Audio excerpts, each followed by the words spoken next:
Hi, Laura Sherwood here. Thank you for joining me. I'm also known as a Firefly Stamper, and today, as I conclude with the last card I'll be doing for May on the Color and Contour set, I have this great little card to show you. I've heard this referred to as this little different fold referred to in different ways. Sometimes it's called the barnyard door. I've heard it called the gate door. So whichever you would like to call it, I would want to demonstrate this little card today. And we are going to show another version of this card at the end. And again, I am using the Color and Contour set as well as the dies that go with it. So let's get started. So this card, I'm going to show you all the pieces that go with it. So the first thing that you would want to do is decide on what your base is going to be. Mine is the basic white, and it's 8.5 by 5.5, and then it is scored at 4 1/4. After I score it, I will take it and I will cut this section out. So this is 2 3/4 inches cut down, and I use my cutter to do that, and then I cut out straight from here. So that is the base of the card.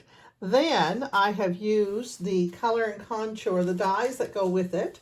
They're called Scallop Contour dies, and as you see, I have used this die here. I'll just demonstrate that. This one here, and I have used for this one, it is this one right here. Oops, nope, that goes to that one. Get this one out, this one right here. And then for this little piece, I have used this die. So those are the pieces I used in the Scallop Contour dies and cut out these pieces. Now we are going to do some stamping. I'm going to set those aside and set this aside and get my stamp set. So we are going to stamp on this piece, the basic white. I'm going to get my little pad out here and this, there we go. And as you see, I have been really working on my with this stamp set. So this is getting all dark with the ink that I have used. I'm looking for my Memento, which is right here. And I am just going to use Memento, oh, there we go, Memento, to stamp this lovely flower. Yeah, and I'm hoping my ink pad, I know I do need to probably re-ink it, but I think it'll be okay for this purpose. Now, we are going to just put this going up and down like this. There we go.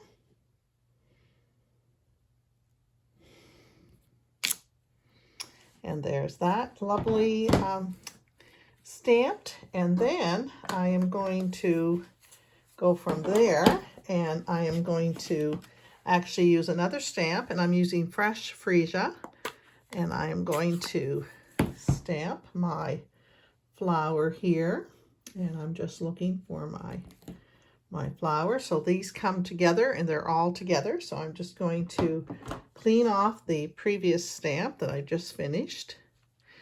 My simple chamois comes in very handy for being able to clean up. And I'm going to put that back here. I am going to put that here. Now, when you look at this, there's a rosebud right here, and I'm going to line that up with that rosebud. So here we go. And I think I've got some ink on I'll set that off to the side. And I have ink on my pad. There we go.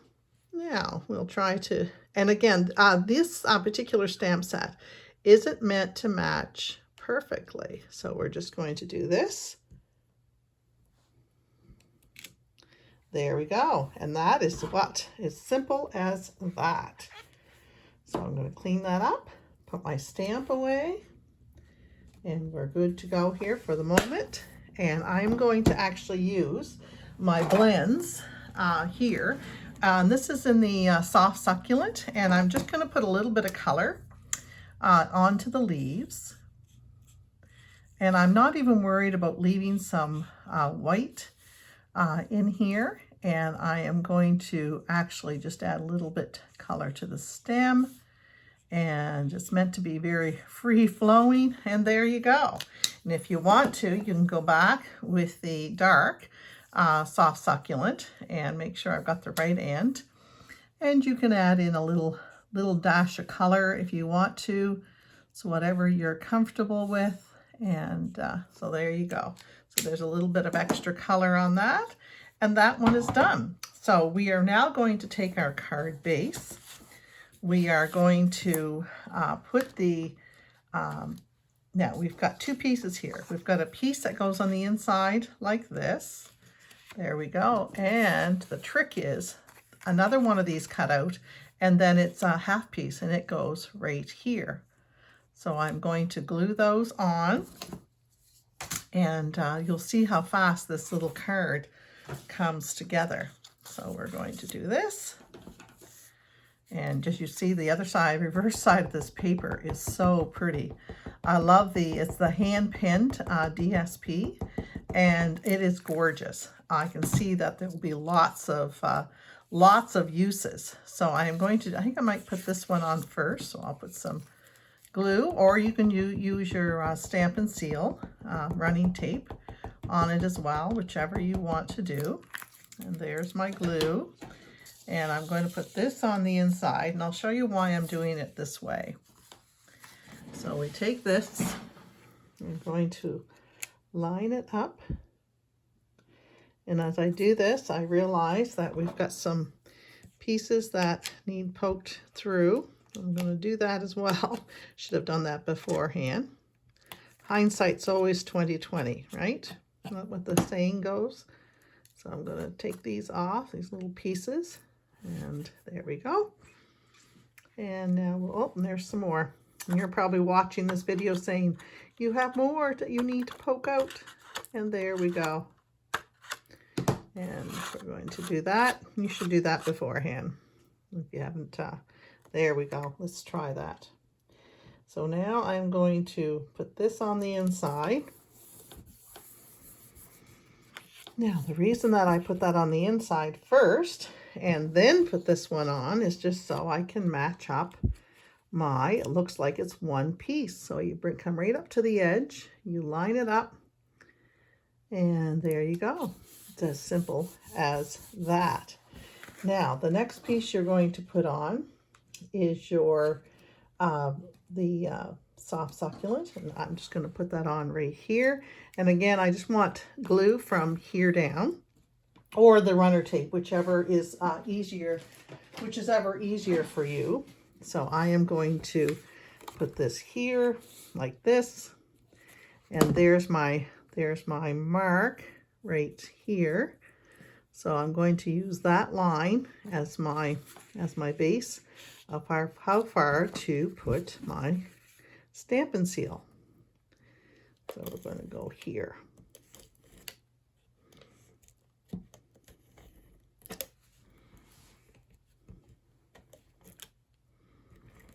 There we go. And then we're going to line this up here.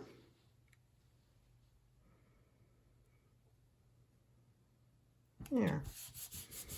And we trust that we've done that properly. Yep, no glue there. Then we're going to use dimensionals on this piece. And I'm going to grab some dimensionals. Now, this one can have dimensionals, of course, all across the back. And here we go. I love using dimensionals to give that nice look to a card. It really, as it were, elevates it in more ways than one. And so here we go with our dimensionals. Then I use my pick tool to take these off. There we go. I don't know if you like using the pick tool, but it's one tool in my goodie bag my craft bag that I love. I love it. I really do use it a lot. And so then this is going to go here like that. And then I'm going to use my my glue dots. And with my glue dots, I'm going to pick up the bow that I have already tied. Decide what you want for the front and the back. And then you find your glue dot. And here it is. And actually, I'm just going to press it onto there. And then we're going to put our glue dot and put it there. Now, if you decide you want to trim up your bows, you certainly can. I think I'll trim it just a tad. There we go. All right, and then you're ready to stamp the piece on the inside. So I'm not going to do that today. Sometimes I like to leave that. I'm going to be cutting another one, and I am going to put it on the inside, and I'm going to put my sentiment on it. But there you go. The card is as easy as that. And as I promised, I would show you another card done with another suite.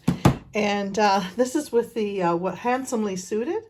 And I love this. This suite, you can do wonderful guy cards. And this one here says to one of the world's greatest dads. And on the inside, a happy birthday to you. So isn't that a sweet card? So there's some ways to use that fold. I hope you've enjoyed today. And I hope you can make good use of those particular stamp sets. Bye for now.